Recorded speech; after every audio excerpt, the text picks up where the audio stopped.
गाड़ी का insurance renew कर रहा हूँ। बड़े शौकीन पापा है। કળાય પરંપારજી આ કળા સાઉન્ડ વાળાની હતી. બધાની કળા હોય ને, ભગવાનની કળા છે એમ સાઉન્ડ વાળાની કળા છે. કોની બોલતી બંધ કરવી,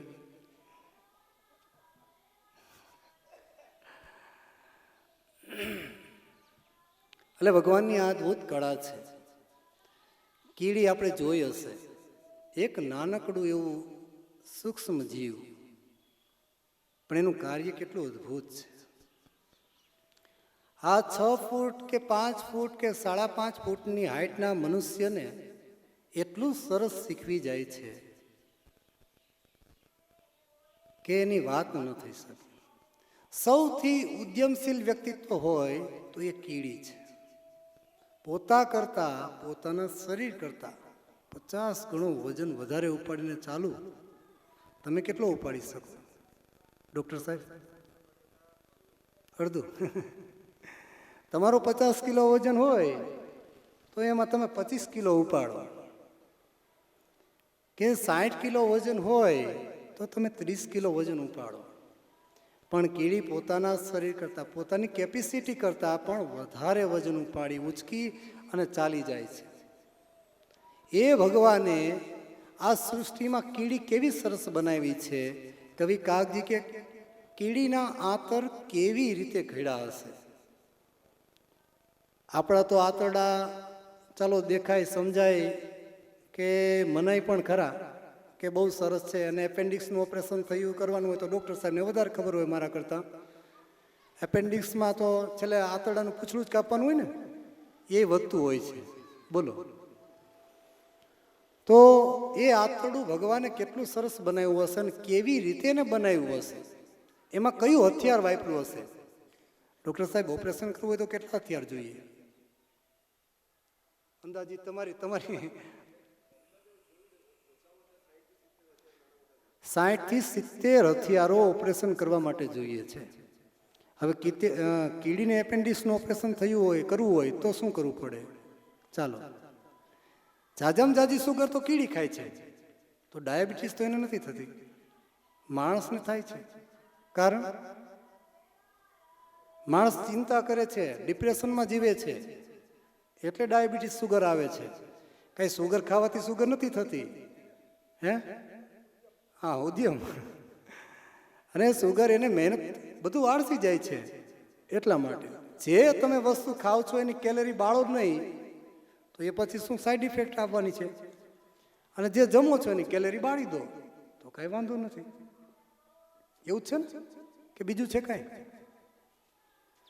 આ બધું આવું જ છે. પણ એ કીડીનું આંતરડું ભગવાને કેવી રીતે બનાવ્યું હશે, એ કવિ કાગ બાપુ કહે છે કયા હથિયાર. પછી આગળના પદમાં એમ કે છે, હરિવર તું કએ હથોડે આવા કાટ છો ઘડનારજી.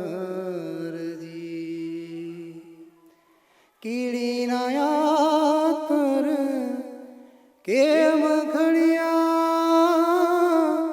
કીડીના આંતર કેમ ઘડ્યા, સૃષ્ટિના સર્જનહાર એવી તારી કળા અપરંપારજી.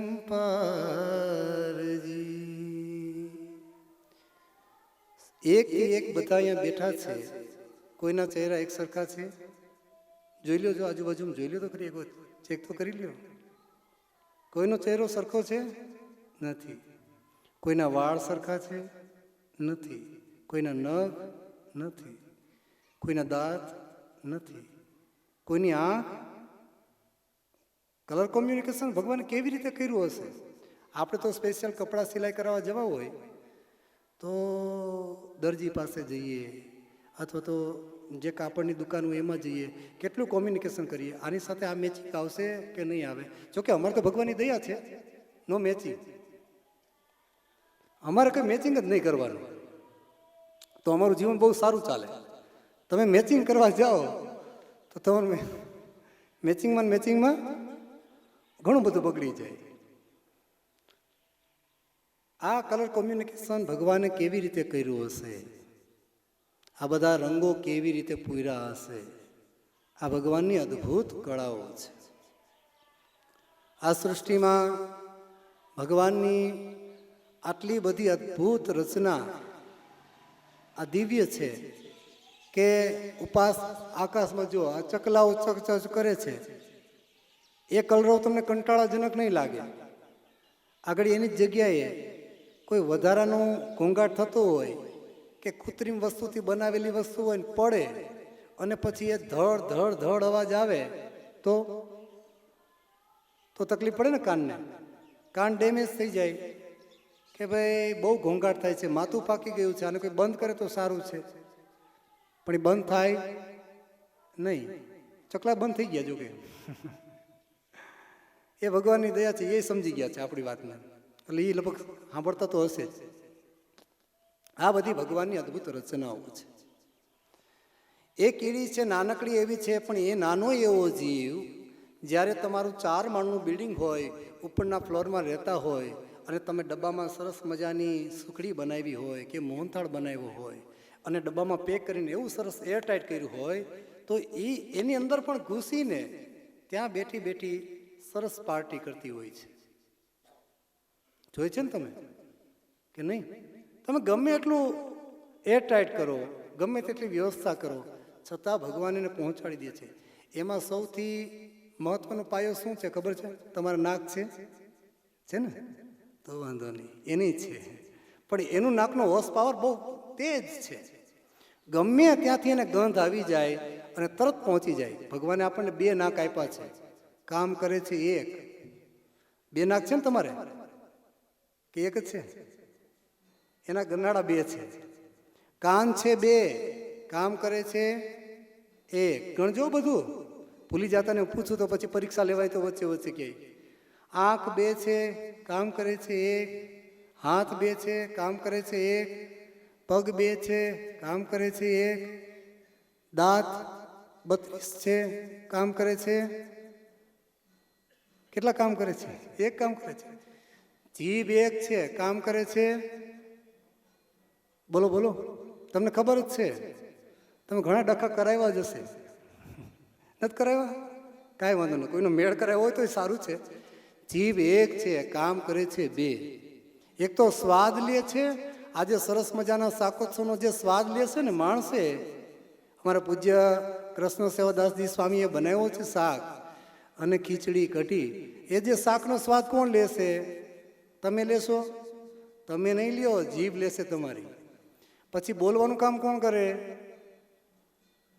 કોણ કરે? નથી કહેતા તમે લોકો, બહુ શરમાતા લાગો છો. તમને નહીં ખીજાય ભાઈ તમારા ઘરવાળા. ચિંતા ના કરો, આપણે બધા ઘરના સભ્યો જ છીએ. 1 જીભ છે, કામ કરે છે 2. એટલી સરસ મજાની જીવાની અંદર સ્વાદેન્દ્રિય મૂકી છે ભગવાન સ્વામિનારાયણે, કહેતા ભગવાને. એ જીવવાના થોડા એવા ભાગમાં, જીભની અંદર તમે મરચું જો ટોચ ક્યારેક તમે અનુભવ કરજો, આગળના ભાગના અગ્રભાગમાં ટચ થઈ જાય અને જે તીખાશ લાગે એ અનુભવાય. એ ક્યાંથી?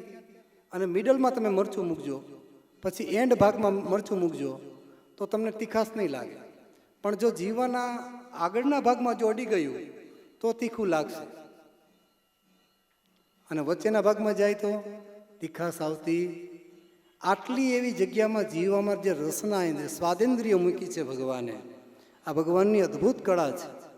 આપણે ખાલી જીવીએ છીએ, આપણને એમ છે અમે માણસ છીએ, અમે કર્મ કરીએ છીએ, કરતા રહીએ, જીવતા રહીએ અને અંતે પછી મરી જઈએ. અને ક્યાં વ્યા જઈએ? ક્યાં જશું આપણે?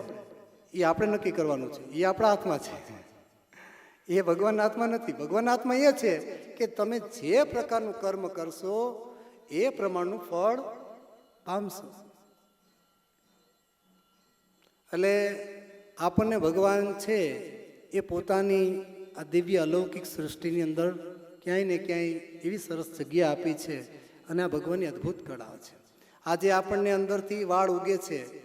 તમારે છે ને બધાને? મારે ટાઇલ પડી ગઈ છે, તમારે છે કે નહીં? ઘણાને ટાઇલ પડી ગઈ છે અને ઘણાને તૈયારી હશે. શું કામ? તમારા ટાઈલ શેની પડે છે? ઘરવાળા ખેંચી લેતા હોય, કહો ને, કે નથી ખેંચી લેતા? જેને જાજી ટાઈલ પડી જાય દુઃખી ન થવું, પડે જ. તો વાયુ પ્રકૃતિ હોય એને વાળ ખરે, ચિંતા ન કરવી, એ પ્રકૃતિનો ગુણધર્મ છે. એટલે ટેન્શન ન લેવું. બધું શરીરની રચના ભગવાન એટલી સરસ અદ્ભુત બનાવી છે, એ બધું એના નિયમ પ્રમાણે જ ચાલે છે. એક વસ્તુ આડાવડી ચાલતી, આપણે બધા આડાવડા ચાલીએ. ઘણી વખત કોઈ સંતો બહુ સરસ મજાનું દ્રષ્ટાંત આપે કે પશુને આડું બનાવ્યું, ચાલે સીધું. ગાય, ભેંસ, બળદ, ગધેડો. જોયો છે ગધેડો? નથી જોયો. પણ ચાલે કેવો? સીધો. માણસ બનાવ્યો સીધો, ચાલે કેવો? બોલો ને. હા, તમે કઈ બોલતા નથી કઈ, એટલું બધું આમ જુસ્સો નથી ચડતો. પાવી જેતપુરમાં શું છે કે હજી થોડોક આમ ઉનાળાનો માહોલ છે અને આ માર્ચ મહિનો ચાલે છે. થોડુંક ગરમીના વાતાવરણમાંથી આવ્યા હોઈએ એટલે થોડી થોડી ગરમી હજી મગજમાં ચડી ગયેલી હોય એટલે એ ઉતરે, ઠંડો પોર થાય. એટલે આ ઠંડો પોર કરવા માટે જ હું સ્પેશિયલ આગળથી શરૂઆત હું તો જે બાનેથી કોઈક આવતા થાય, ચાલુ થાય તો પ્રોગ્રામિંગ આગળ વધે. ત્યાં સંતો પણ આવી જાય, બધા આપણે આમંત્રિત છે. આવી ગયા, પધારી ગયા? હા, લ્યો, સરસ, બહુ સરસ. આપણા મોટા ભાગ્ય છે કે આપણી વચ્ચે સંતો પણ પધારી ગયા છે. વિદ્યાનગર ગુરુકુલથી સંતો પધાર્યા છે. પૂજ્ય ત્યાગ વલ્લભદાસજી સ્વામી અને પૂજ્ય ભગવત સ્વરૂપદાસજી સ્વામી પણ પધાર્યા છે.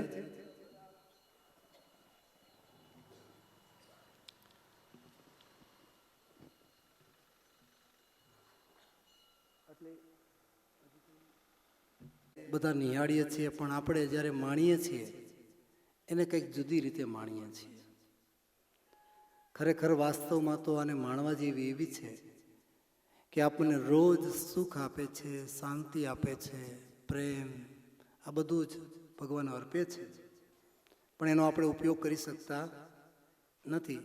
એનું કારણ એ છે કે આપણે બીજે બધા બાહ્ય જીવનમાં જીવીએ છીએ, વ્યવહારોમાં જીવીએ છીએ અને એટલા બધા ઊંડા ઉતરેલા છીએ કે સહેજે પણ આપણને એમ નથી થતું કે આપણે થોડા ભગવાન તરફ વળીએ.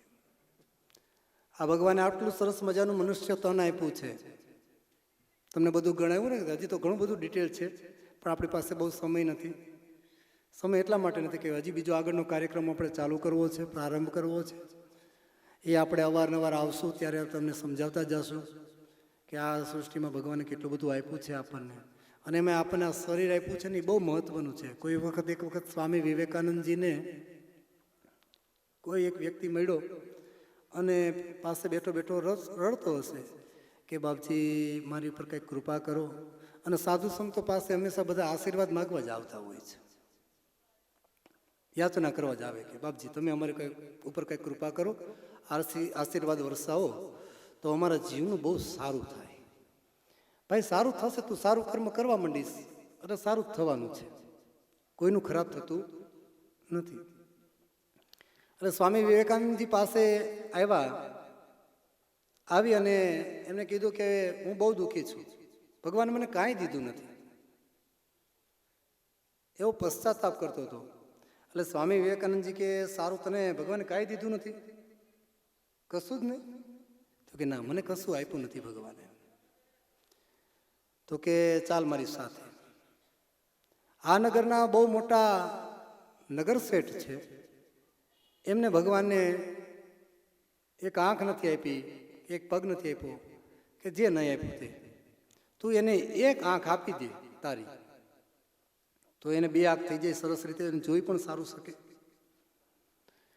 પેલો ભિખારી ગયો અને પેલા વ્યક્તિને નગર શેઠને વાત કરી. નગર શેઠ કે સારું, કાંઈ વાંધો નહીં, એક આંખ આપે તો હું એને એટલા રૂપિયા આપીશ. નક્કી થયું. પેલો ભિખારીને પૂછ્યું કે ભાઈ તું આંખ આપીશ? ના ના ના, આંખ થોડી અપાય. આંખ અપાય? આંખ આપે તો હું કાણો થઈ જાઉં અને મને શું દેખાય? તો કે ભલા માણસ, તું એક આંખ નથી આપી શકતો, એ સામેનો વ્યક્તિ તને આટલા બધા રૂપિયા આપવા તૈયાર છે, છતાં તું એક સામાન્ય એક આંખ ન આપી શકતો હોય. ભગવાને તો તને આવું સરસ મજાનું શરીર આપ્યું છે, તું ભગવાનને અર્થે વાપરીશ નહીં, તું ભગવાનનું કાર્ય કરીશ નહીં, તો આ આનું ફળ શું મળશે? અને તું એ પણ કે તારા પેટના પોષણ માટે તું મહેનત નહીં કરે તો તને શું મળશે? આ બદલ એ પેલા ભિખારીને પોતાના મનુષ્ય સ્તનની કે શરીરની કિંમત સમજાય કે આ બહુ મહત્વનું છે. આ શરીર કોઈ સામાન્ય નથી. ભગવાને આપણને આપ્યું છે. આજના સમયમાં આધુનિક યુગમાં આપણે એને મોબાઈલમાં અને અન્ય વસ્તુમાં વાપરી નાખીએ છીએ, ઉપયોગ કરીએ છીએ, સમય વ્યસ્ત કરીએ છીએ. એ વેસ્ટ કરેલા સમયનું કોઈ ગયો એ ફરી પાછો આપણને મળતો નથી. તમારી જિંદગીના ઘણાના બધા વર્ષો વીતી ગયા હશે. ઘણાના 40 વર્ષ, 30 વર્ષ, 50 વર્ષ, 60 વર્ષ વીતી ગયા. હવે એ તમારું બાલ્ય અવસ્થા ફરી પાછું મળવાનું છે તો કે નથી મળવાનું. અને આગળ જેના વીતી ગયા છે ને એ પાછળવાળાને સમજાવતા પણ નથી કે ભાઈ અમારા તો વયા ગયા, તમારા ન જાય એટલા માટે તમે સાવધાનીપૂર્વક જીવન જીવો તો તમે સુખેથી જીવન જીવી શકશો. માટે આપણને આ શરીર મળ્યું છે એ બહુ મૂલ્યવાન છે, કિંમતી છે. અને એને ભગવાનના ભક્તોની સેવાને અર્થે વાપરીએ, સત્સંગને અર્થે વાપરીએ, સમાજના સારા કાર્યમાં વાપરીએ તો આગળ આવી જાઓ. આપ નહીતર પછી બધાનું કેન્દ્ર સ્થાન બનશો. પધારો.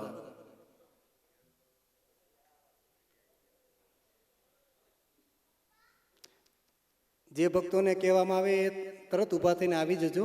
એટલે શું છે કે બીજાને ડિસ્ટર્બ ન થઈએ, એ આપણી મોટી સેવા છે.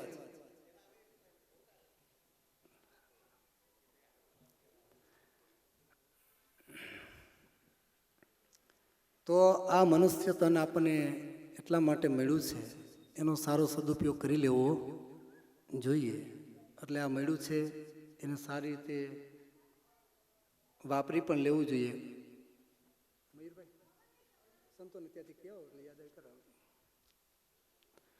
આપણે થોડી વારમાં આપણી વચ્ચે બધા સંતો પધારશે, સાથે ઠાકોરજી પધારશે.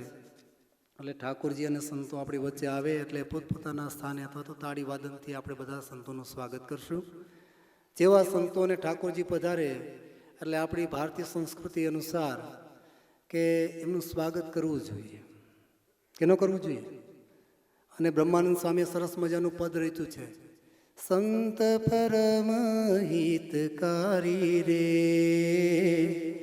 જગત મહી, સંત પરમ હિતકારી,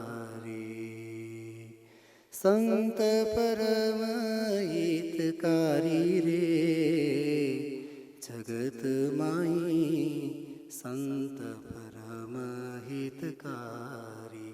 આપણી વચ્ચે પૂજ્ય સંતો પધારી રહ્યા છે. હાથ જોડી, તાળી વજાડી અને ભાવથી સંતોનું આપણે સ્વાગત કરીએ.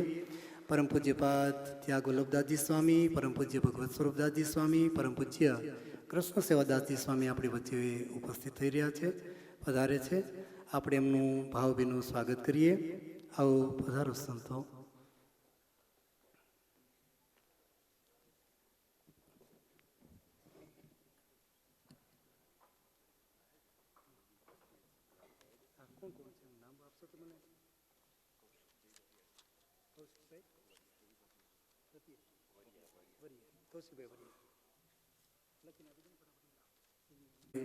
શાકોત્સવના એ કાર્યક્રમને આગળ વધારવાનો છે. સૌ પ્રથમ આપણી વચ્ચે RSS સંઘના પ્રભાર ભક્તો પણ પધારેલા છે, જે હિન્દુત્વના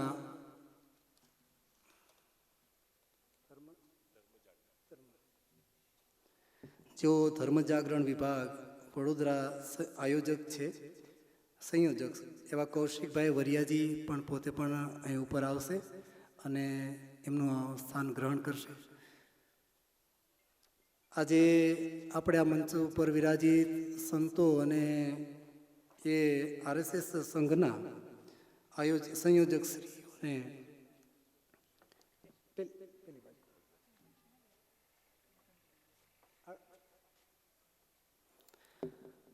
તો આપણે હવે આ ઉત્સવના કાર્યક્રમને દીપ પ્રાગટ્ય તરફ આગળ વધવું છે.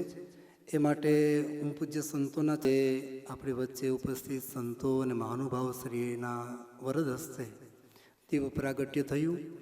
હવે આપણે વિશેષ કાર્યક્રમને આગળ વધારતા આજે આપણી વચ્ચે આરએસએસ સંઘના સંયોજક શ્રી કૌશિકભાઈ વરિયા પધાર્યા છે, જેઓ હિન્દુત્વની વાત કરવાના છે. એટલે વિશેષ સમય ન લેતા હું કૌશિકભાઈ વરિયાજીને આમંત્રિત કરીશ, આહુત કરીશ કે જેઓ આવી અને પોતાનું મંતવ્ય વ્યક્ત કરશે. આજે આપણે સૌ શાકોત્સવ નિમિત્તે અને સાથે સાથે રાષ્ટ્રીય સ્વયંસેવક સંઘના એક કાર્યક્રમ જે આખા ભારત વર્ષમાં ચાલી રહ્યા છે, જે છે હિન્દુ સંમેલન, એ બંને કાર્યક્રમના ઉપલક્ષમાં આજે અત્યારે આપણે સૌ ઉપસ્થિત થયા છીએ. તો સૌથી પહેલા આપણે શ્રી સ્વામિનારાયણ ભગવાનજીને યાદ કર્યા. હવે આપણે યાદ કરીશું ભગવાન શ્રી રામચંદ્રજીને. બોલો જય જય શ્રી રામ. બોલો ભારત માતા કી જય. પાછળ બહેનોના હાથ ઉપર થતા નથી. બોલો ભારત માતા કી. વાહ, પાવી જેતપુરના હિન્દુ જાગૃત છે. એક વાત કહેવાનું મન થાય છે. આપણે અત્યારે 3 જયઘોષ કર્યા. ભગવાન શ્રી સ્વામિનારાયણને યાદ કર્યા, ભગવાન શ્રી રામચંદ્રજીને યાદ કર્યા, સાથે સાથે ભારત માતાને આપણે યાદ કર્યા. કદાચ હું ખોટો નહીં હોઉં, પણ અત્યારે ઉપસ્થિત કોઈ પણ વ્યક્તિને ભગવાન શ્રી સ્વામિનારાયણ અને ભગવાન શ્રી રામચંદ્રજી વિશે 5-10 વાક્ય બોલવાના કહેશું ને તો અવશ્ય બોલી શકશે. પરંતુ ભારત માતા એના વિશે 5 વાક્ય બોલો તો મને લાગે છે ત્યાં સુધી ઘણા બધાને થોડી ઘણી તકલીફ પડશે. સમસ્યા કેમ છે? તો સ્વામિનારાયણ ભગવાન વિશે આપણે ખૂબ વાંચન કર્યું છે, ભગવાન શ્રી રામચંદ્રજી વિશે પણ ખૂબ જાણ્યું છે, આપણે સરળતાથી બોલી શકશું. પરંતુ જ્યાં આપણે જન્મ લીધો એ ધરતી, એ ભારત માતા, એના વિશે હું થોડીક માહિતી આપીશ. તો ભારત માતા શબ્દ, એમ કહેવાય ને કે દરેકે દરેક બાબતનું ક્યાંક ને ક્યાંક કોઈ ઉદ્ભવ સ્થાન હોય છે. તો ભારત માતા એ કલ્પના આવી ક્યાંથી? તો 19મી સદીના અંતમાં બંગાળના સાહિત્યકારો દ્વારા ભારત માતા શબ્દ એ આવ્યો.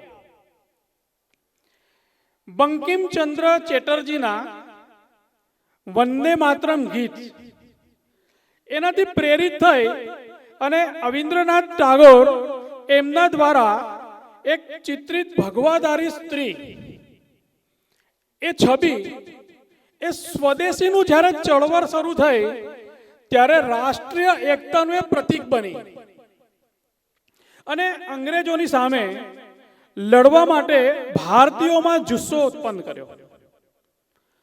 તો 19મી સદીમાં બંગાળમાં માતૃભૂમિને માતા તરીકે પૂજવાની શરૂઆત થઈ. હવે ઉદ્ભવની વાત કરીએ તો 1873માં કિરણચંદ્ર બેનર્જીનું એક નાટક, એ પણ બંગાળના હતા. નાટકનું નામ હતું ભારત માતા.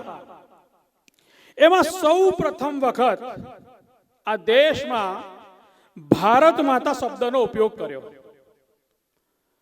અને એવું કહેવાય છે કે ભારત માતા શબ્દની ઉદ્ભવ એ ત્યાંથી થઈ. સ્વાભાવિક રીતના ઉદ્ભવ થાય એટલે એનું એક ચિત્ર સમાજની સમક્ષ આવે. તો 1905માં રવીન્દ્રનાથ ટાગોરે ભારત માતાનું પ્રથમ ચિત્ર બનાવ્યું, જેમાં તેમણે ભગવા વસ્ત્ર ધારી 4 હાથ એક સ્ત્રીનું એમણે ચિત્ર બનાવ્યું. 4 હાથમાં, એક હાથમાં પુસ્તક, એક હાથમાં ડાંગર, એક હાથમાં માળા અને એક હાથમાં સફેદ કપડું. તો આ 4 એ ચારિત્ર, શિક્ષણ, ખોરાક અને વસ્ત્ર એના પ્રતીક તરીકે એમણે પ્રસ્થાપિત કર્યું. તો ચિત્રણ પછી સ્વાભાવિક રીતના રાષ્ટ્રવાદનું પ્રતીક એટલે સિસ્ટર નિવેદિતાએ આ ચિત્રને રાષ્ટ્રવાદી પ્રતીક તરીકે પ્રચલિત કર્યું. સ્વાભાવિક રીતના ભગવાન, દેવી દેવતાઓ એમના ચિત્ર એ એક કલ્પનાથી શરૂ થાય અને સમાજની અંદર એ પ્રચલિત થતા હોય છે. તેવી જ રીતે સિસ્ટર નિવેદિતાએ સ્વાતંત્ર્ય સંગ્રામમાં આ ચિત્રની સાથે ભારત માતાની જય, આ અત્યારે જે આપણે નારો બોલ્યા એની શરૂઆત ત્યાંથી થઈ, બંગાળથી. જ્યારે ચિત્ર અસ્તિત્વમાં આવે એટલે સ્વાભાવિક રીતના આપણી સંસ્કૃતિના સ્વભાવ એના પ્રમાણે એક કલ્પના ઊભી થાય અને એને કહેવાય મંદિર. તો ક્યાંક ને ક્યાંક એક સ્થાન હોવું જોઈએ.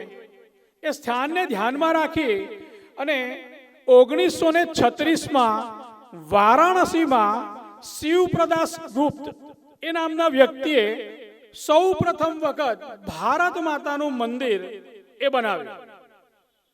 અને એનું ઉદ્ઘાટન કોણે કર્યું?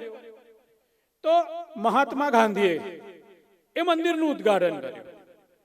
એ મંદિરમાં મૂર્તિ નહોતી, પરંતુ મૂર્તિના સ્થાને આરસપાણના એક પથ્થર પર ભારતનો નકશો એ પ્રસ્થાપિત કરવામાં આવ્યો. પરંતુ એને સ્થાન શું આપવામાં આવ્યું?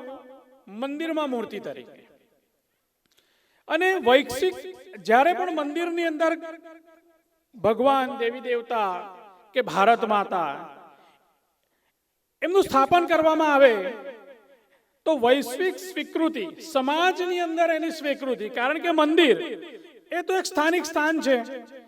તો એનું મહત્વ માત્ર સ્થાનિક સ્થાન પર ન રહી અને આખા વિશ્વની અંદર એનું પ્રચાલન થાય, એના માટે 1909માં સુબ્રમણ્યમ ભારતી એ નામના તમિલ સામયિક એક બહાર પાડતા હતા. એ સામયિકનું નામ હતું વિજયા. એમાં ભારત માતાની તસવીર સૌ પ્રથમ વખત એ પ્રકાશિત થઈ હતી. તો આ છે આપણા ભારત માતા કી જય, એ જે આપણે નારો વારંવાર ક્યાંક ને ક્યાંક બોલતા હોઈએ છીએ, એનો ઇતિહાસ. આ રીતે ભારત માતા એક ચિત્ર ન રહેતા એક આઝાદીની લડતમાં એક મોટું પ્રતીક એ પ્રસ્થાપિત થયું. આપણી સંસ્કૃતિ એટલે સર્વે ભવંતુ સુખીનઃ એની ભારત ભાવનાવાળા આપણા દેશનો ઇતિહાસ એ ખૂબ ગૌરવશાળી ઇતિહાસ છે. શિક્ષણ, આધ્યાત્મ, ધન દોલત આ બધું જ આપણા દેશમાં વર્ષોથી હતું. ભારત દેશમાં હણ, શક, કુષાણ, મુગલો, અંગ્રેજો, પોર્ટુગીઝો આ અલગ અલગ પ્રકારના આક્રાંતાઓ આ દેશમાં આવ્યા. જે તે સમયે આપણો સમાજ સંગઠિત નહોતો, જેને પરિણામે આપણા પૂર્વજોએ ગુલામી એનો પણ એક અનુભવ કરવો પડ્યો. આ સમય દરમિયાન માત્ર ધન દોલત એ લૂંટવાના આશયથી બધા જ આક્રાંતાઓ આવેલા તેમ નહીં, પરંતુ પોતાની પૂજા પદ્ધતિ એનો પ્રચાર પ્રસાર કરવો અને ધર્માંતરણ કરવું એ પણ અમુક લોકોના આશય હતા, જેને લઈ અને આજે આપણા દેશમાં જે માત્ર એક સંસ્કૃતિ હતી, સનાતન સંસ્કૃતિ, એની સામે પડકારરૂપ બીજા અન્ય ઘણા પણ ધર્મ અહીંયા પ્રસ્થાપિત થયા. અંગ્રેજોએ ભારતમાં લગભગ 190 વર્ષ, એમ કહેવાય છે કે 1757 થી 1947 સુધી શાસન કર્યું. 1757ના પ્લાસીના યુદ્ધ બાદ અંગ્રેજોનું શાસન આ દેશમાં પ્રસ્થાપિત થયું. ધીમે ધીમે આપણી સંસ્કૃતિ એની ઉપર પાશ્ચાત્ય સંસ્કૃતિનો પ્રભાવ વધવાનો શરૂ થયો. આપણી શ્રેષ્ઠ સંસ્કૃતિ ઉપર પાશ્ચાત્ય સંસ્કૃતિનો જે પ્રભાવ વધ્યો, એ વધતા પ્રભાવને એના કારણે જે નુકસાન એ આપણા દેશને જે થવાનું હતું કે થઈ શકે છે, તેની નોંધ 20મી સદીમાં એક વ્યક્તિના ધ્યાનમાં આવી. અને વ્યક્તિ એટલે ડોક્ટર કેશવ બલિરામ હેડગેવાર. ડોક્ટર કેશવ બલિરામ હેડગેવાર 1889ના 1 એપ્રિલે નાગપુરના મરાઠી સમાજના દેશસ્થ બ્રાહ્મણ પરિવારમાં તેમનો જન્મ થયો. કેશવ બલિરામ હેડગેવારજી માત્ર 13 વર્ષના હતા ત્યારે તેમના માતા પિતાનું પ્લેગના રોગચાળામાં અવસાન થયું. મોટા ભાઈઓએ તેમને ભણાવ્યા ગણાવ્યા અને વૈદ્યકીય અભ્યાસ એટલે ડોક્ટરની પદવી તેમણે બંગાળમાં જઈને લીધી, કલકત્તાથી. 1915માં તેઓ પાછા નાગપુર આવ્યા. 1920માં ડોક્ટર કેશવ બલિરામ હેડગેવારજી રાષ્ટ્રીય મહાસભામાં સક્રિય ભૂમિકામાં રહ્યા, પરંતુ જે તે સમયે એ સંગઠનની અંદર આંતરિક વિવાદો એને કારણે તે વિચલિત રહ્યા અને થોડા નિષ્ક્રિય થયા. ત્યારબાદ 1923માં ભારતમાં હિન્દુ મુસ્લિમ એ તોફાનોની શરૂઆત થઈ. એટલે ડોક્ટર કેશવ બલિરામ હેડગેવારજી એમના મનમાં વિચાર આવ્યો કે જો હિન્દુ સંગઠિત નહીં થાય તો આ દેશને જો કદાચ કોઈ કાળે ગુલામીમાંથી આઝાદી પણ મળશે, ટકશે કે કેમ એ મોટો ચિંતાનો વિષય હતો.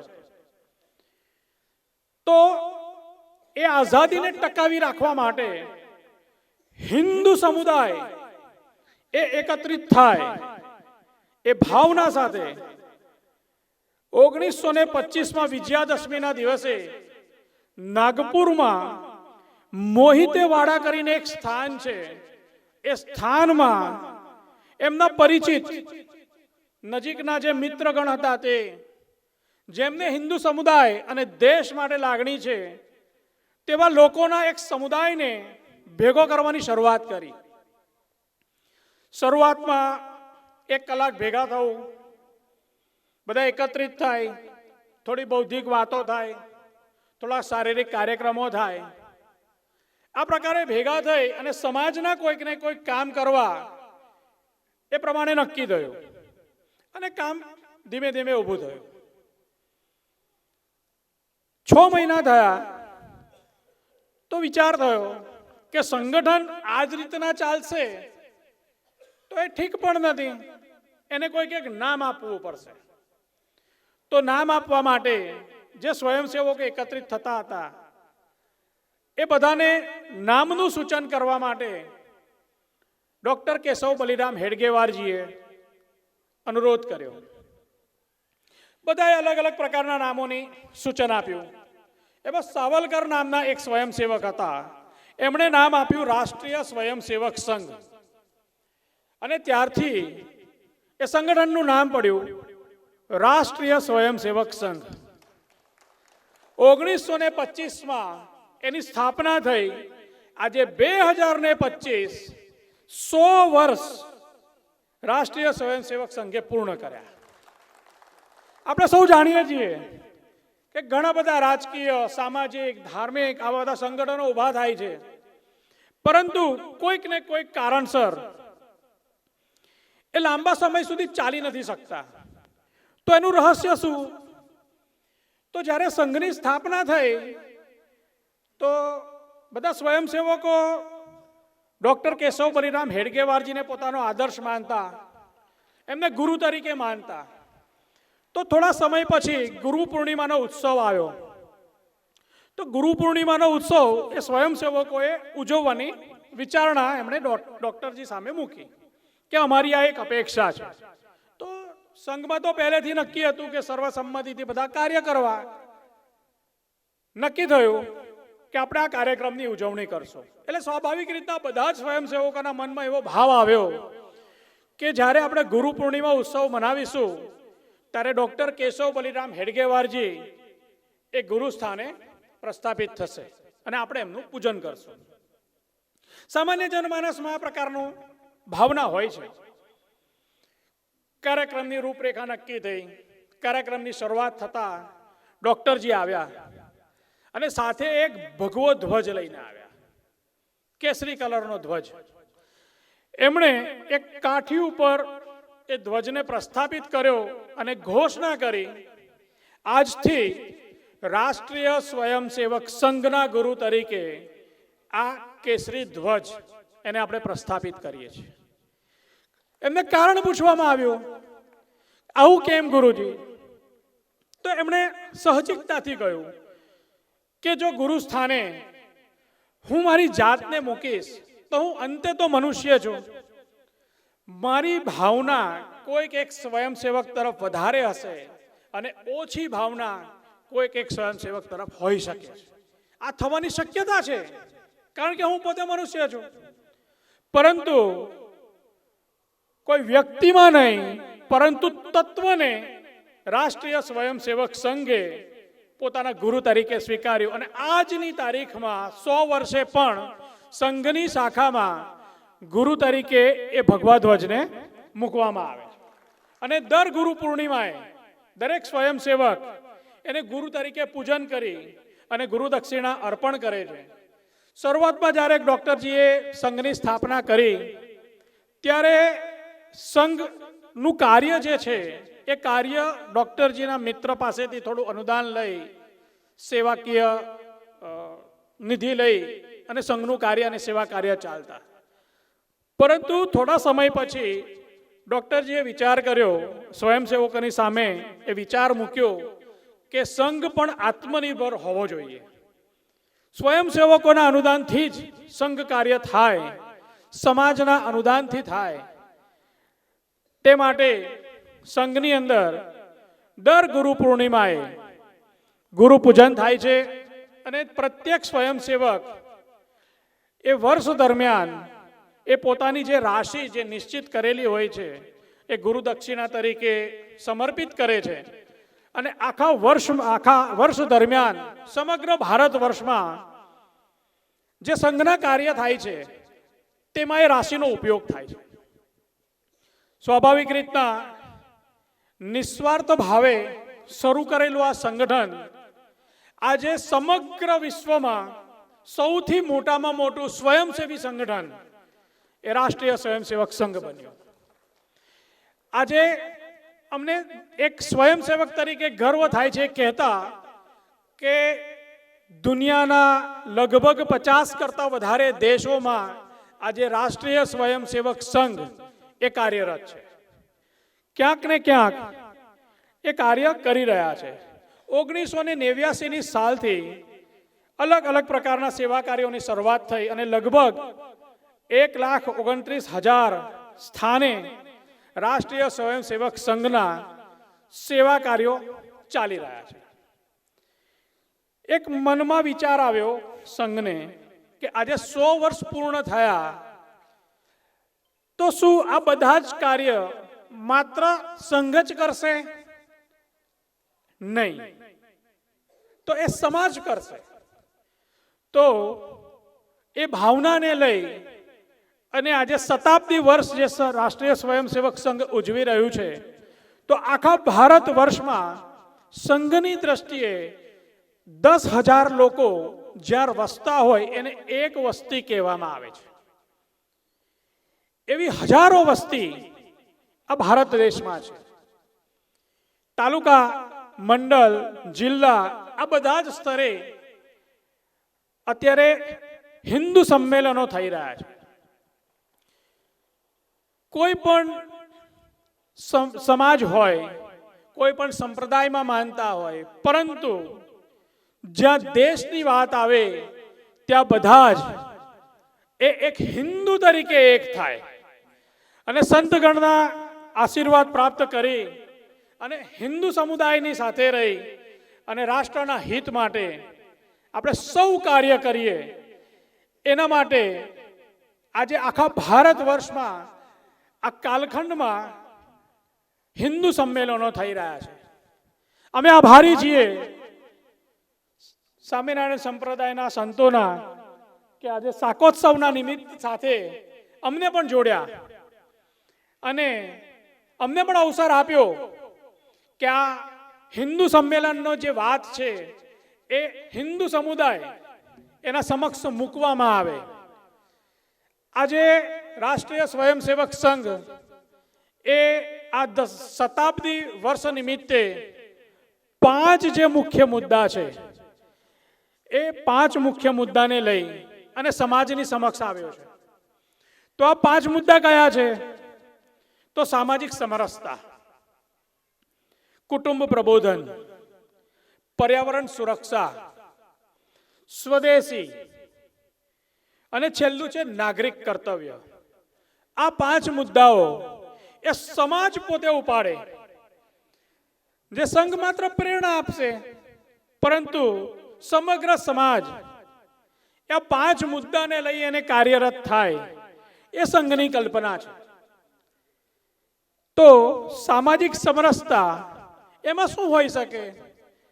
તો સંઘ જે વર્ષોથી કામ કરે છે સામાજિક સમરસતા માટે, એક ગામ, એક મંદિર, એક કૂવો. વર્ષોથી આપણે જાણીએ છીએ કે ક્યાંક ને ક્યાંક સામાજિક સમરસતા ન હોવાના કારણે ધર્માંતરણ થાય છે. લોકો ધર્મ છોડી રહ્યા છે. કેમ? તો કે તમે અમને તમારા મંદિરમાં સ્થાન નથી આપતા. આજે એક આનંદની વાત છે કે સ્વામિનારાયણ સંપ્રદાયમાં કોઈ પણ જ્ઞાતિની વ્યક્તિ એ સંત સમુદાયમાં આવી શકે છે. અમે જાતે અનુભવ કર્યા છે. જ્ઞાતિ કોઈ પણ હોય પણ એ સંત તરીકે પ્રસ્થાપિત થાય છે અને આજે એમનું પૂજન થાય છે. ખૂબ મોટું કામ સંપ્રદાયે ઉપાડ્યું છે. સામાજિક સમરસતા. સંઘની દ્રષ્ટિએ કહીએ તો જનજાતિ ક્ષેત્રની અંદર ઈસાઈ મિશનરીઓ દ્વારા ખૂબ પ્રમાણમાં ધર્માંતરણ થાય છે. પરંતુ સ્વામિનારાયણ સંપ્રદાય અને અન્ય સંપ્રદાયો ખભે ખભા મિલાવી અને ત્યાં પણ કાર્ય કરી રહ્યા છે, જેને કારણે આજે એ ધર્માંતરણ અટકાવવામાં સફળતા મળી છે. સંઘનો હું જે કાર્યકર્તા છું, મારી જવાબદારી છે ધર્મ જાગરણ સંયોજકની. ધર્મ જાગરણ એટલે શું? ધર્માંતરણને અટકાવવું અને ઘર વાપસી કરવી. ખૂબ મોટું અમને સહયોગ સંપ્રદાય તરફથી મળે છે. તો એક ગામ, એક મંદિર, એક કૂવો, એ આખા સમાજની અંદર આ વિષય જાય. સાથે સાથે ઘણી વખત એવા સમસ્યા આપણે ધ્યાનમાં પણ આવે છે. સમાચાર પત્રોના માધ્યમથી આપણે જાણીએ છીએ કે પર્ટિક્યુલર કોઈક એક સમાજના લોકોને, એ વ્યક્તિને એનું લગ્ન થાય છે અને ઘોડા ઉપર નથી બેસવા દેતા. આ ઠીક નથી. તમે મૂછો કેવી રીતે રાખી શકો? આજની સમયે પણ આ સમસ્યા સમાજમાં છે. એ ન હોવી જોઈએ. તમે અમારા મંદિરના ઓટલે ન બેસી શકો, આ પણ એક સમસ્યા છે. આ ન હોવું જોઈએ. તો આ એક સામાજિક સમરસતા. જ્યારે ગામમાં સમૂહમાં ભોજન થતું હોય તો તમે અમારા સાથે ન બેસી શકો. આજે પણ ઘણા ગામોમાં આ પ્રકારની સમસ્યા છે. તો ધાર્મિક સંસ્થાઓ એ આ કામ ઉપાડી રહી છે અને સામૂહિક ભોજનમાં બધી જ જ્ઞાતિના લોકો એક સાથે ભોજન કરે છે. આજે પણ આપણે અન્ય ઘણી જ્ઞાતિના લોકો આજે અહીંયા એકત્રિત થયા છીએ. શાકોત્સવમાં સાથે ભોજન કરશું તો એક સામાજિક સમરસતા એ વિષય. બીજો નંબર છે કુટુંબ પ્રબોધન. તો અઠવાડિયામાં એક વખત એક પરિવાર એ સાથે બેસીને ચર્ચા કરે એ કલ્પના છે. ચર્ચાના મુદ્દાઓ શું હોઈ શકે? તો આપણો ધર્મ, આપણો સંપ્રદાય, આપણી કુટુંબ પ્રથા, સંસ્કાર, આપણા શ્રદ્ધા કેન્દ્રો, આ બધા વિષયોને લઈને આપણે ચર્ચા કરવી જોઈએ. સાથે સાથે પરિવારમાં એક સાથે બેસવાનો જો ક્રમ નિશ્ચિત થાય તો આપણા અડોસ પડોશના લોકોને પણ એમાં જોડીએ, એ પરિવારને પણ જોડીએ. કુટુંબ પ્રબોધનમાં આપણા ઘરની અંદર જન્મદિવસ ઉજવવો તો એ પણ એક આપણી જે પૌરાણિક સ્થિતિ છે એ પ્રમાણે હોવું જોઈએ. આજકાલ મીણબત્તી સળગાવી અને ફૂંક મારીને ઓઢાવવી આ આપણી સંસ્કૃતિ નથી. તો એનાથી બહાર નીકળી અને આપણી જે પરંપરા છે એ પરંપરા પ્રમાણે આપણા ઘરની અંદર જન્મદિવસ ઉજવાય. પહેરવેશ એ પણ એ પ્રકારનો રહે, એ કલ્પના છે. ત્રીજા નંબરમાં છે પર્યાવરણ સુરક્ષા. તો હિન્દુ સમુદાય એ મૂળ પ્રકૃતિ પૂજક છે. આપણે વર્ષોથી આપણી પ્રકૃતિનું આપણે જતન કરતા આવ્યા છીએ. તો એનું રક્ષણ કરવું, પ્રકૃતિનું રક્ષણ કરવા માટે જેટલા બને એટલા આપણે ઝાડ ઉગાડીએ, પાણીની બચત કરીએ. સાથે સાથે એક વખત વપરાતા પ્લાસ્ટિકનો ઉપયોગ ટાળીએ. ઘરેથી ક્યાંક ખરીદી કરવા જઈએ તો કાપડની થેલી આપણે સાથે લઈને જઈએ, જેથી કરી અને પોલિથીનની બેગ આપણે લેવાનો વારો ન આવે. એ આપણા જીવનમાં આપણે ઉતારીએ. પાણી બચાવવું, બને એટલો પાણીનો વ્યય ઓછો કરવો. ઘરે કોઈ મહેમાન આવે છે તો અડધો ગ્લાસ પાણી આપીએ, જરૂર પડે ફરી વખત આપણે આપીએ. એનું કારણ છે કે દિવસમાં આપણા ત્યાં 5 કે 7 મહેમાન આવે, આપણે 5 કે 7 ગ્લાસ ભરીને પાણી આપીએ. આપણે એ પણ જોઈએ છે કે 1 કે 2 ઘૂંટ પી અને ગ્લાસ મૂકી દેવામાં આવે અને પાણી આપણે ગટરમાં વહેલવાઈ દઈએ છીએ. તો આપણા ઘરમાં પર્યાવરણ સુરક્ષાને લઈ અને કુંડા મૂકેલા હોય, કોઈ છોડ રોપેલા હોય, એમાં એ પાણીનો ઉપયોગ કરીએ, જેથી કરીને પાણીનો વ્યય ન થાય. શક્ય હોય તો આપણે અડધો ગ્લાસ પાણી આપીએ, એનો આપણે ચિંતા કરીએ. ત્યાર પછી આવે છે સ્વદેશી. ચોથો મુદ્દો છે સ્વદેશી. તો સ્વભાષા, સ્વભૂષા, સ્વભોજન, સ્વભવન અને સ્વભ્રમણ. આપણી ભાષાને આપણે છોડીએ નહીં. આજે આપણે દેખાદેખીમાં શરૂઆતમાં વાત કરી એમ પાશ્ચાત્ય સંસ્કૃતિનો જે પ્રભાવ આપણા સમાજ ઉપર વધતો જાય છે, તો એને ન કરી અને આપણી ભાષાનો ઉપયોગ કરીએ, આપણા પરિવારથી એની શરૂઆત કરીએ, એ અપેક્ષિત છે. સ્વભોજન. આજે આપણે જોઈ રહ્યા છીએ નાના નાના બાળકોમાં કેન્સરનું પ્રમાણ વધતું જાય છે. કારણ શું છે? તો જંક ફૂડ. આપણા બાળકો આ નથી ભાવતું, આ નથી ખાવું, તરત ઝોમેટો પર ઓર્ડર કરી પીઝા મંગાવી લઈએ છીએ. આપણી પેઢી જે લગભગ અત્યારે ઉપસ્થિત છે, આપણી પાસે એવી ચોઈસ નહોતી. આપણે આપવાની શરૂઆત કરી. એ ન કરવું જોઈએ. સ્વભોજન. આપણી સંસ્કૃતિનું આપણું સુંદર ભોજન છે, એનો ઉપયોગ આપણે કેમ ન કરીએ? સ્વભ્રમણ. ફરવા માટે બહાર જવાની ના નથી, પરંતુ આપણા દેશમાં ફરવાલાયક ઘણા સ્થાન છે, આપણે ત્યાં જતા નથી, જેને કારણે પર્યટક સ્થાન તરીકે એ સ્થાન એ બહાર આવતું નથી. તો આપણે એની પણ ચિંતા કરીએ. અન્ય રાજ્યના અન્ય પ્રવાસ સ્થાન પર આપણે જઈએ એની ના નથી, પરંતુ શું આપણે આપણી આસપાસ આપણા રાજ્યમાં કેટલા સ્થાન છે? આજે આપણે જોઈએ છીએ, કદાચ કોઈકના ધ્યાનમાં પણ હશે કે પાટણની વાવ આજે વર્ષો પહેલા જે સરકારો હતી એના ધ્યાનમાં નહોતું, કાં તો નિયત નહોતી, પરંતુ આપણી ચલણી નોટો પર કોઈક નોટો પર આપણે એનો ફોટો પણ જોઈ રહ્યા છે. તો સ્વભ્રમણ, આપણા નજીકના જે સ્થાનો છે એમાં આપણે ફરવા જવાનો આગ્રહ રાખીએ, જેથી કરીને ત્યાં રહેતા આપણા જ ભાઈ બંધુઓ એમને રોજગારી મળે. આ પણ એક મોટી ચિંતાનો વિષય છે. છેલ્લું અને અંતિમ એ છે નાગરિક કર્તવ્ય. તો દેશમાં આપણે રહીએ છીએ, ઘણી વખત આપણે સાંભળ્યું હશે કે આપણા મિત્રગણ કોઈક વિદેશ જઈને આવે તો ખૂબ સરસ આપણી સામે વાત કરે છે, અરે ત્યાં તો આમ ન થઈ શકે, ત્યાં તો આમ ન થઈ શકે.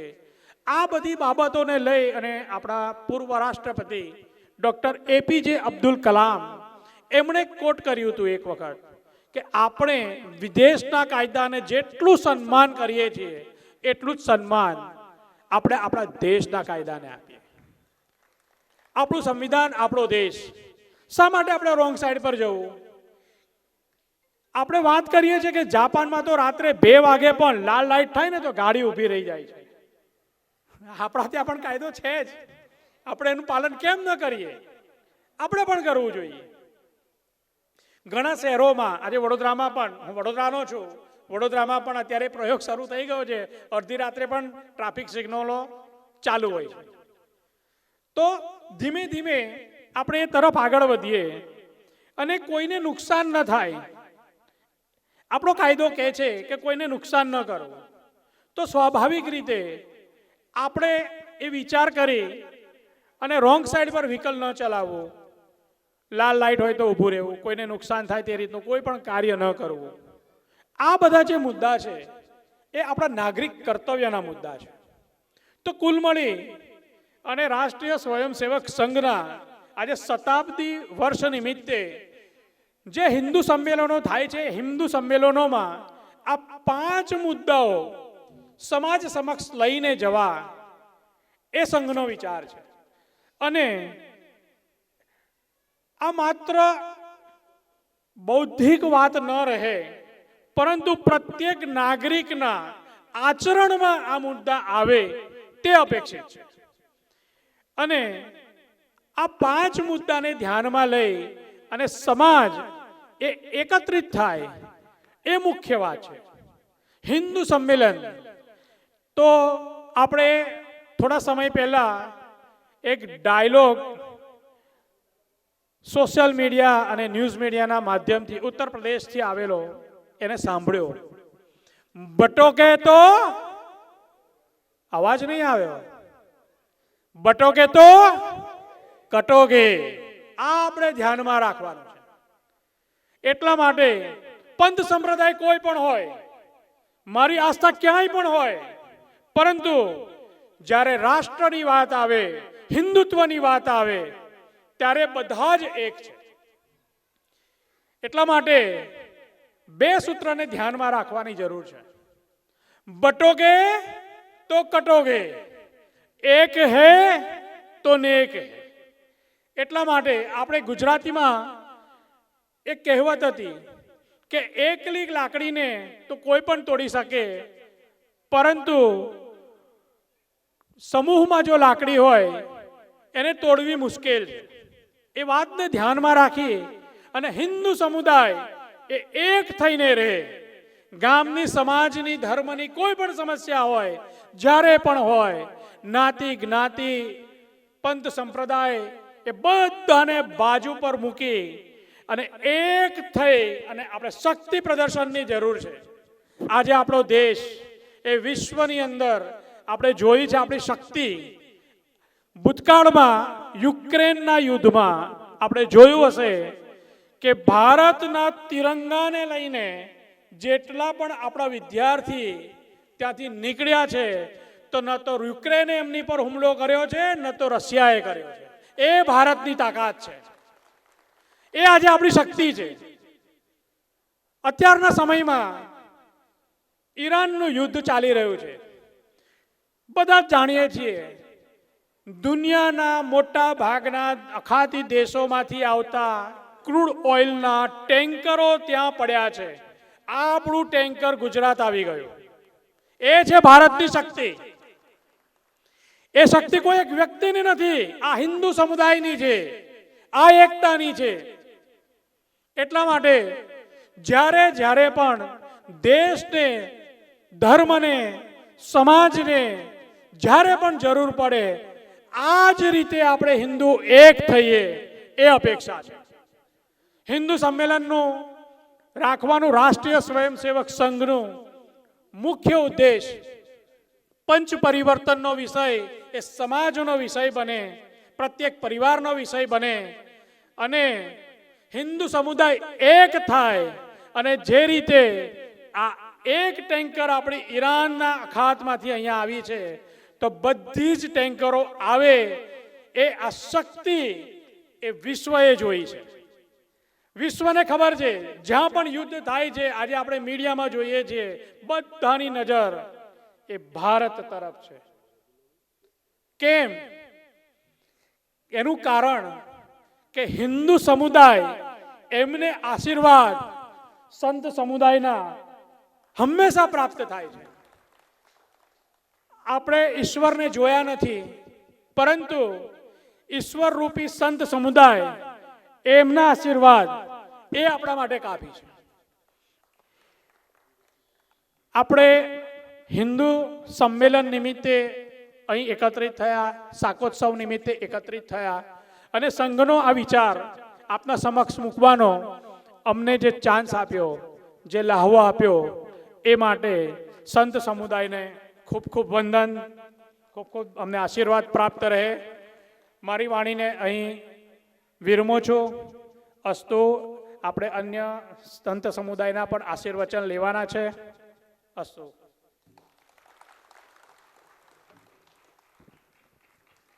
ખૂબ ખૂબ આભાર માનનીય આપણે કૌશિકભાઈ વરિયાજીનો. તાળીવાદન કરી અને આભાર, ધન્યવાદ. આજના પાવન આ દિવસે દિવસ શાકોત્સવના માધ્યમથી રાષ્ટ્રીય સ્વયંસેવક સંઘ એમના કાર્યને આપણી વચ્ચે પ્રવાહિત કર્યું. જેમનું માર્ગદર્શન આપણને મળ્યું કે પારિવારિકતા, સામાજિકતા, આ બધાના નાગરિકના કર્તવ્ય એ વિશે આપણને વિશેષ વાતો કરી.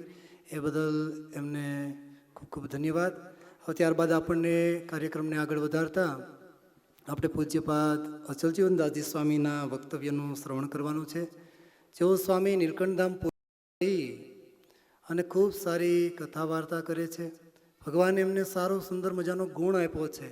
એના માધ્યમથી કોલેજોની અંદર સારી સ્પીચો આપી અને યુવાનોને સારા માર્ગે વાળે છે અને એના માધ્યમથી અનેક જીવાત્માઓના કલ્યાણ થાય, ભગવાનને માર્ગે વળે, રાષ્ટ્રના સારા કાર્ય કરી શકે એવી સારી એમની પાસે વાણી છે. એટલે આપણે વિશેષ સમય ન લેતા પૂજ્ય શાસ્ત્રી સ્વામી શ્રી અચલજીવનદાસજી સ્વામી એમની કથા વાર્તાનું શ્રવણ કરવાનું છે, જેઓ નીલકંઠધામ પોઈચાથી પધારેલા છે. આપણે એમના ચરણોમાં પ્રાર્થના કરીએ કે જેઓ એમનું મનનીય પ્રવચન આપશે.